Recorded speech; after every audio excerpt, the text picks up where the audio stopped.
Hey, folks, welcome. This is Coach Smith, and I'm here to show you how to proofread in the Smith way. This way has been perfected over the past few years. I've been using this all of my life since my mom taught, and she was using this system with her students, and I'm continuing that practice with y'all. So what you'll see as we sort of roll along here, you're going to see the proofreading and how to do it in the way that I would probably go about it. So the question is, how do we begin proofreading? Well, oftentimes you'll look at a text, and with that text, well, sorry about that. With the text, what's going to happen is typically, what you'll have is you'll have the rough draft of what you are working on. Your rough draft is going to be not perfect. That's why you proofread it.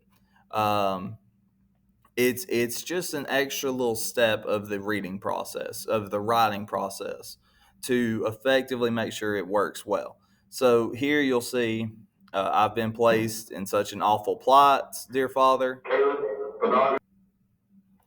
So as I was saying, you'll see, I've been placed in such an awful plight, dear Father. I've lost sight and am unable to see out of my great mighty eye.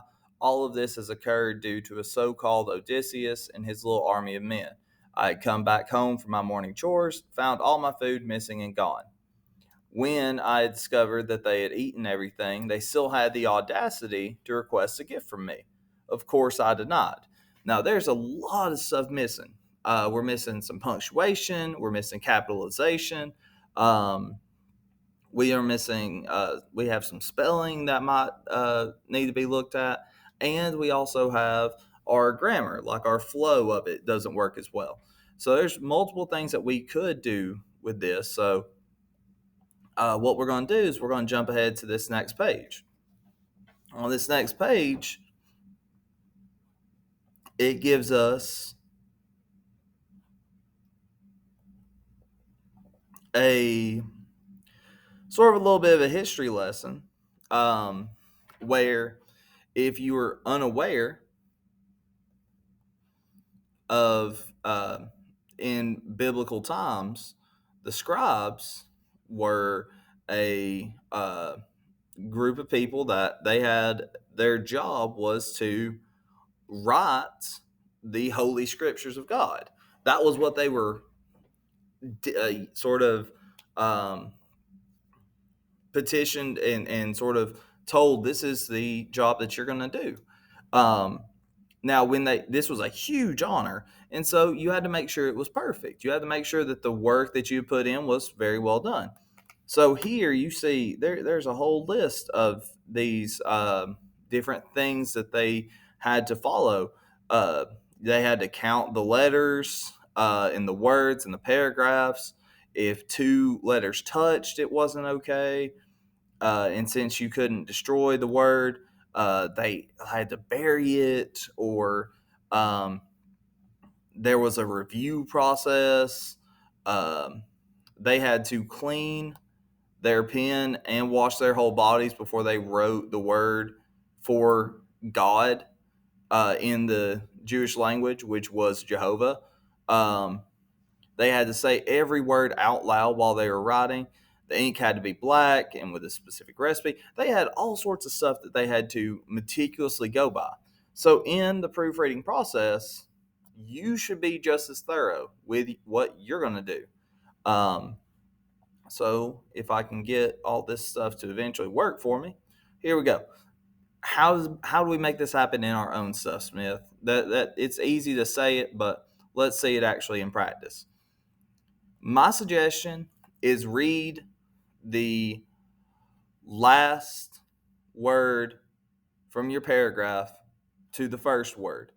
It's going to make your brain focus on the spelling of those words. So, in this particular case, and I'll take my pen and I'll just sort of uh, run it along with. Actually, let me see if I can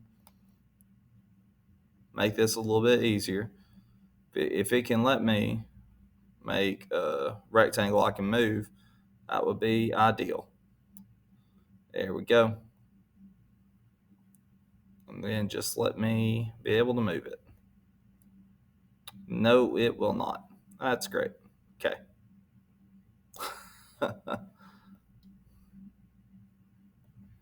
So that's cool. That's cool. Okay. So nonetheless, here we go. We'll just do it old school. Um, so just follow along with the cool guy sticker, and then we'll get going from there. So if I'm reading this, I'm reading it from right to left and from bottom to top. When you write English or Spanish or most of the languages that we are familiar with, you read them from top to bottom and from left to right. So it's forcing your brain to go in a completely different direction than what it's used to. So here I look denied, I spelled that right. I, course, of, me, from, gift, a, request, to, audacity, spelled that one right. That's pretty good.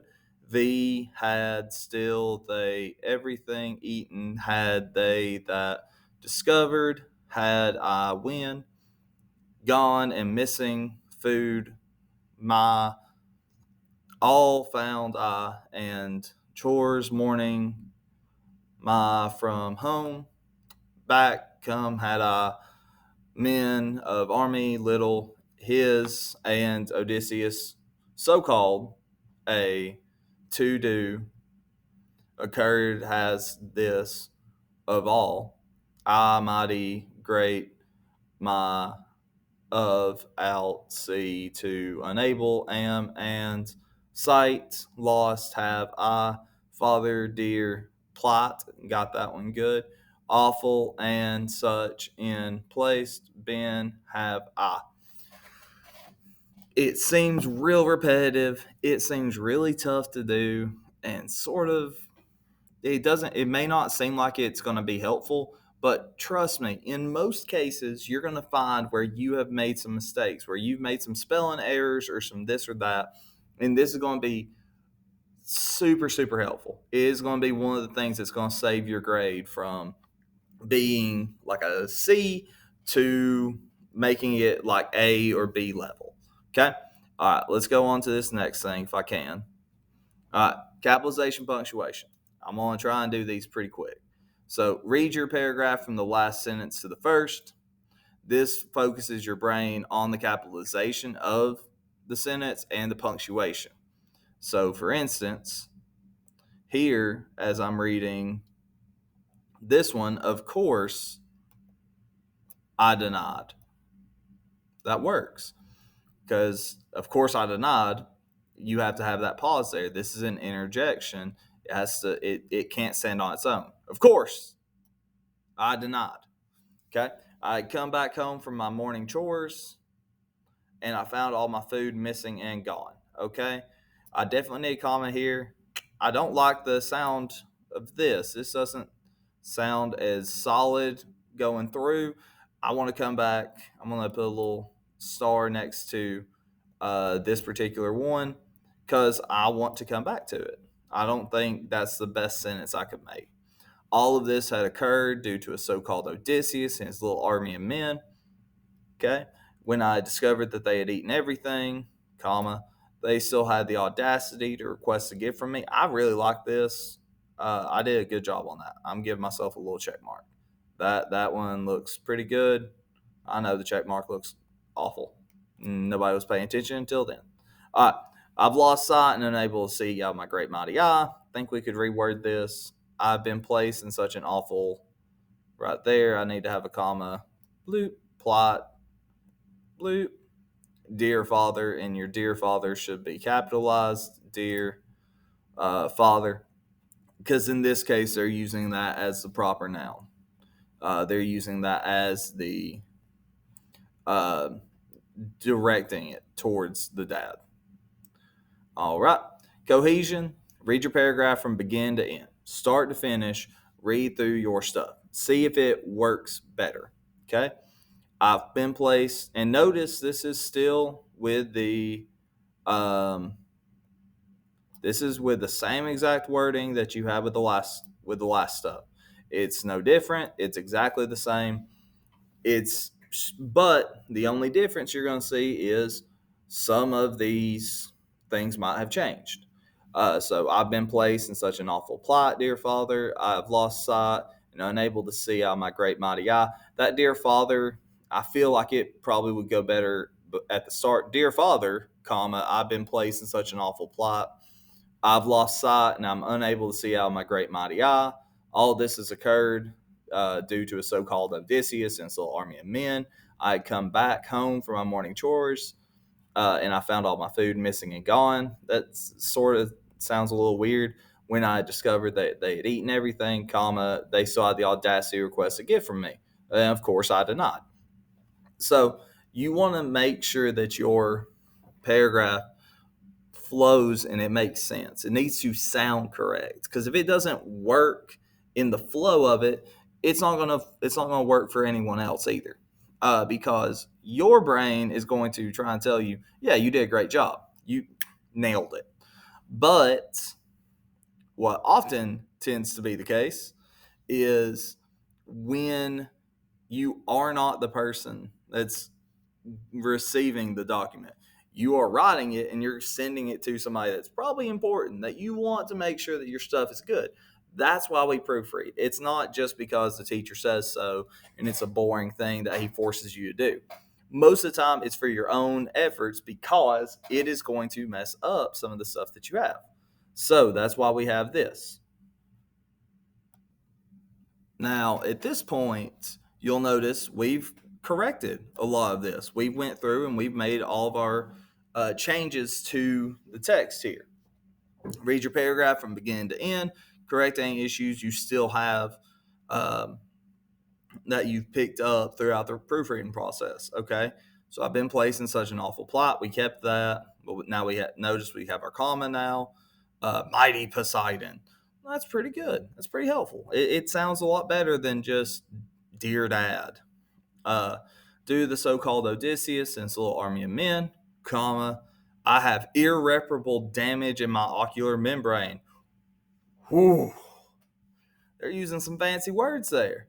But you can tell that they've went in and they've edited, they've worked on it, they've thought about it. They were like, it doesn't sound as good just saying, "Oh, my eye hurts." They went into the thesaurus, they went to the dictionary, they looked up some words, and they found what they thought were really helpful. I had come back from completing my morning chores, ready to eat my breakfast, and realized all my food was missing. Now, if you notice here, they have um, what is known as a compound predicate. You have three verbs for this sentence. I had come back. Uh, I was ready to eat, I was ready to eat, and realized all my food was missing. So that worked out pretty good for them. Then I discovered that Odysseus' men had eaten everything. After I found them lingering around, they still had the audacity to request a gift from me. So they still kept that word. That's good. Of course, I denied. And so it comes back to it a little easier. So the reason why we do our proofreading is to catch some of these mistakes. Sometimes we may not catch everything. Your brain wants to help you out, but oftentimes it's doing you a disservice. It's catching a lot of the mistakes and fixing them before you can see them on page. But whoever you're sending it to is not going to do that. They are going to be more focused on what's right in front of them, not what your brain thought of. Okay? So, hope that's helpful. If you have any other questions on proofreading, you can get in touch with me. And we can work that out together. But hopefully, this is sufficient to get the idea across to you as you go into this first writing piece that you have.